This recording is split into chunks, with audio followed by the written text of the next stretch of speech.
dream world, transforming lives, transforming India, where dreams come true. Come join with us. मेरा जिस समय business 1,15,000 से लेके 1,70,000 के बीच में होता था और उस समय कमीशन आता था लगभग 4,500 से 5,000 रुपया के बीच में। और मेरा पिताजी स्कूल के टीचर थे।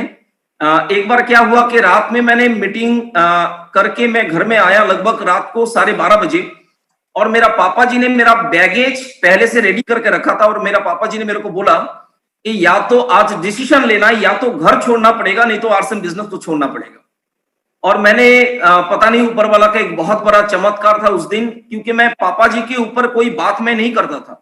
आज से 7 साल पहले पापा जी का देहांत हो गया, लेकिन पापा जी हमेशा मेरे साथ में रहते हैं। और उस दिन पापा जी ने मेरे को बोला कि या तो घर छोड़ना पड़ेगा, नहीं तो आरसीएम को छोड़ना पड़ेगा।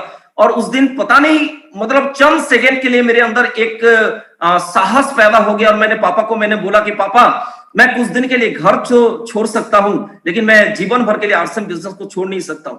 और वो दिन मेरा बहुत संघर्ष का दिन था। मैंने लगभग 62 दिन मैंने घर के साथ रिलेशन मेरा नहीं था, मेरे जेब में पैसा नहीं हुआ करता था, क्योंकि एक आम डिस्ट्रीब्यूटर को पता है सर कि जो जीरो से इस बिजनेस को करते हैं, खर्चा तो इस बिजनेस में स्टार्टिंग में बहुत ज्यादा होता है, इनकम बहुत कम मिलता है। और मेरे जेब में पैसा नहीं होता था और मैं आसाम में जाता था, बोंगाईगांव स्टेशन में अखबार बिछा के मैं पूरा रात वहां पे बिताता था।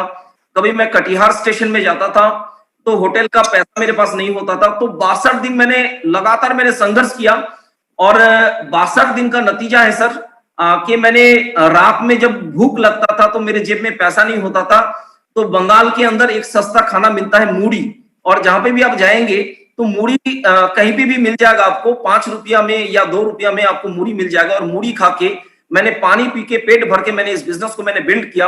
और मेरा ग्रेट अपलाइन ने मेरे को हमेशा मोटिवेशन दिया, मिस्टर खान साहब, और इसी मोटिवेशन के साथ मैंने बिजनेस को किया। और 62 दिन के बाद मेरा पापा जी ने मेरे को कॉल किया, क्योंकि उस समय कंपनी कमीशन जो है अकाउंट में ट्रांसफर नहीं करती थी, company commission by post office से भेजती थी।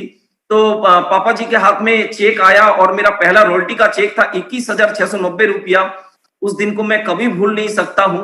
और लकीली आज का वो दिन जो है 8 जुलाई मेरा रॉयल्टी का चेक आया था मेरे पापा जी के पास। क्योंकि मतलब पहले क्या होता था ना कि 2 महीने पहले बिजनेस फाइनल होता था और चेक आते में 2 महीना टाइम लगता था। तो 2 महीने के बाद पापा जी के हाथ में 21,690 रुपया का चेक आया, रॉयल्टी का चेक।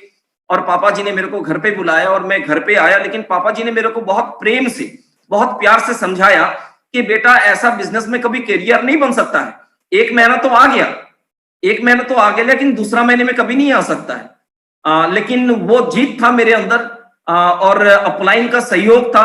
और खास करके मैं राकेश सर का मतलब दिल से मैं कोटि कोटि नमन करना चाहूंगा कि हमेशा जिस समय मेरे को लगता था कि इस बिजनेस को छोड़ना चाहिए और उस समय मैं एक गलती करता था, मैं अपने अपलाइन को मैं कॉल करता था। और जिस कारण से सर आज मैं फाउंडर सेफेयर जैसा लेवल पे हूं। और जो मेरा फाउंडर सेफेयर का जो मेरा स्टेटमेंट बना था, गवर्नमेंट को जीएसटी काटने के बाद उसका अमाउंट था 8,20,000 रुपया से भी ज्यादा, 1 महीने का कमीशन। लेकिन सर मैं एक ही चीज कहूंगा कि आरसीएम बिजनेस के अंदर 202 रुपया से मैंने सफर चालू किया और आज 8,20,000 रुपया अगर मेरे को इस बिजनेस के माध्यम से मिलता है तो सर ये आरसीएम बिजनेस का इनकम नहीं है, ये तो चिल्लर है।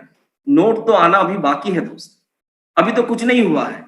बहुत जल्दी गवर्नमेंट कानून लेके आने वाला है नेटवर्क इंडस्ट्री के ऊपर। और मैं एक चीज गारंटी और दावे के साथ मैं बोल सकता हूं, इतना अटूट विश्वास है आरसीएम बिजनेस के प्रति कि आज पूरा इंडिया में लगभग 500 से भी ज्यादा डायरेक्ट सेलिंग कंपनी है, लेकिन 100% गवर्नमेंट का अगर रूल फॉलो करके अगर कोई कंपनी काम करती है तो आरसीएम बिजनेस है। RCM, the dream world, transforming lives, transforming India, where dreams come true.